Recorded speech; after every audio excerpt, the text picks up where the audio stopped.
Hello, heart wanderers. Welcome back to Expressions from the Heart. Today, I want to talk about something that's close to my heart: schooling, homeschooling, and why traditional school systems are really struggling.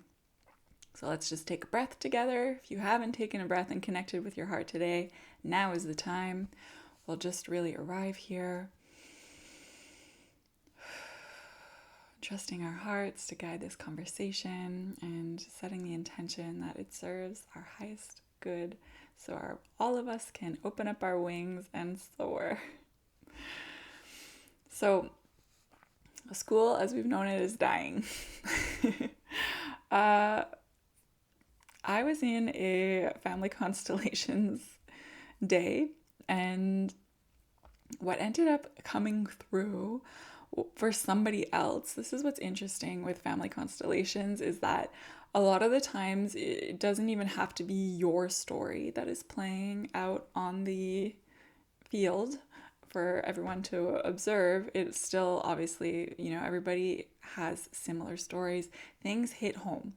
And of course, especially with school. So school was coming up, and what ended up happening was I got pulled in to represent school. I was like, the facilitator did this by purpose because she knows how much it triggers me. And I was like, oh my God, great. Like, what am I going to say? And this is what's really interesting, because I was already feeling like the frustration and anger kind of boiling up within me about like what was being played out and things like that. But this is what's really interesting, and why we see that the constellations reveal simply what needs to be seen. Because as I was stepping into the field, I was feeling this anger, and I was feeling I just wanted to say all of these things. But you arrive in, you get into your role that you're representing, you take a moment, you breathe, you see what actually wants to be expressed in the constellation, you feel into the energy, you feel into your body, into yourself, you recognize the sensations, the emotions, and you just move with what is there. And what happened for me, and I was kind of surprised, but also not surprised because I know this, but it's not what I was expecting I was going to do, is that I ended up lying down on the ground. It took time. It wasn't like instant, because again I was feeling, but I ended up laying on the down on the ground representing school, and I was dying. I felt myself dying. It wasn't very actually feeling like I was dying, but I knew that that's what was happening with this energy. And so I like to highlight that part of the story, because a lot of people will ask, like, well, what ends up happening when we come out onto the field, and then we're starting to represent something? Is it really just like it's just us and what we think, and how do we know if it's really something else? That's, how are we representing correctly and not just putting our own judgments upon it? And that's where we have to let ourselves get out of the way, and we can be really surprised with what actually comes through, and how it's not necessarily what we would have chosen. So school, as we've known it, is dying, and so many of us know that. Standardized systems, rigid structures, rigid schedules, and one-size-fits-all approaches are failing so many children. Creativity, individuality, and curiosity are stifled at school. That we all know this. And so that was a big reason why I wanted to homeschool my child, because I wanted her to be able to be free. I realized how much freedom and space there is to nurture that curiosity, that creativity, and especially to have space for emotional intelligence. So that realization that this is what I wanted for my daughter, and that I can do it despite it being very hard in France, which I've shared a lot in this space, and I will continue to talk about if I have to. That realization just sparked the way I approach learning and growth at home. And so when I'm doing this work, when I'm showing up for Amanda Constellations, Amanda Expressions, It's not just about personal growth, it's really also about creating environments where each person can thrive and express in their own way for their highest good, for their highest love and joy, and in a way that is actually truly promoting love, coming from the space of love and healing. And yeah, allowing the force of love to really flow through their entire being.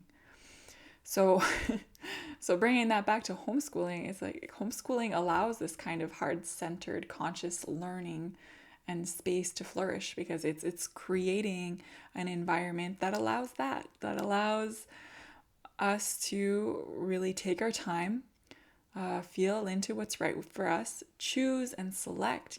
This is the thing. Homeschooling isn't just happening at home. We're going out, we're doing workshops, we're meeting people, we're taking classes.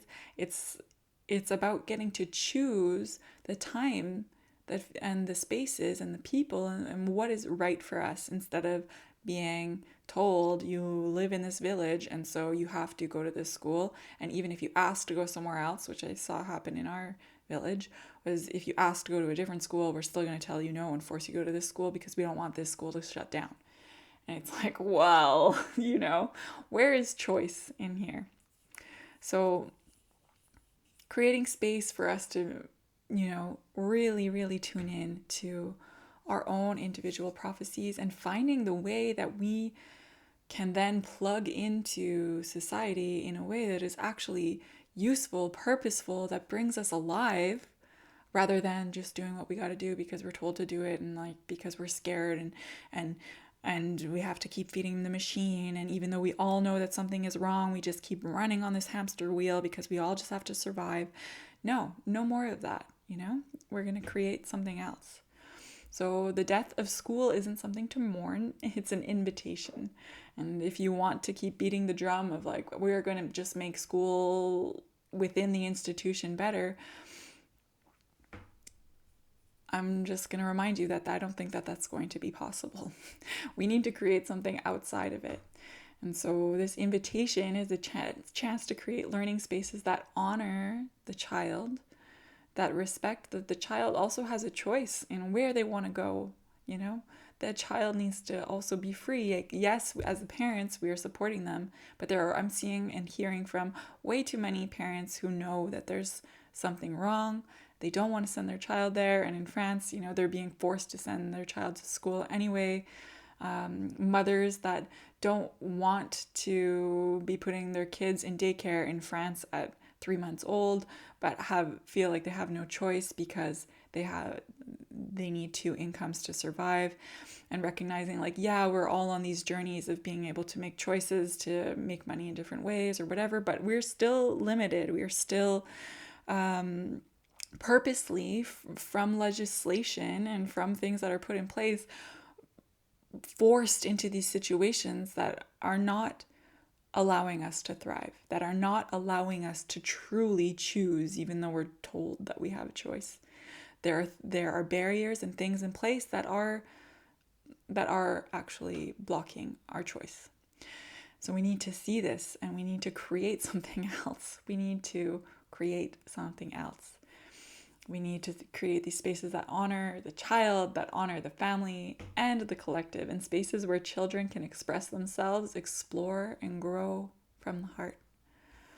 So having awareness of healing and family patterns and constellation work, for example, can inform how we teach and guide our children, how we can help them feel seen and supported in their learning journey. So we're going to take a moment with all that being said and check in with the heart. Close your eyes and bring your hand to your heart if that feels okay for you. And I'm just going to ask you a couple of questions that you can check in with yourself and with the heart and see. What does a heart-centered learning space look like for me or my child? What does a heart-centered learning space look like for me or my child? How can children truly be supported to follow their curiosity and their natural ability to learn rather than conform to rigid expectations? How does my own learning and growth shape the environment I want to create?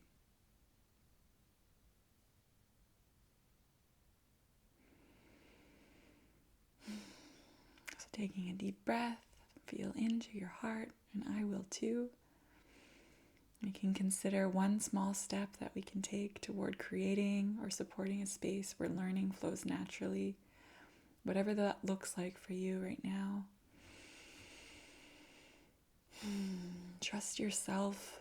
You don't need to depend on outside authorities that pretend that they know better than you, that you have to hand over your children or force yourself into places that don't feel right for you or your family. Something else can be created. Trust that. Trust that knowing within you that is telling you that, if that's what it's saying. So thank you for being here, Heart Wanderers. Keep following your heart. It knows the way. And I'll see you in the next expression from the heart. Just a reminder that Heart Expressions is a series of short and imperfect videos where I share what's alive in me every week. It's a space for vulnerability, creativity, and reflection. I'm just coming in with what's really alive with me. So just know, if you would like more support, you can schedule a one-on-one session with me. Download my free guide, which is a short book called When Old Stories Settle. Or you can join an upcoming workshop to explore heart-centered learning and conscious parenting. Have a great week.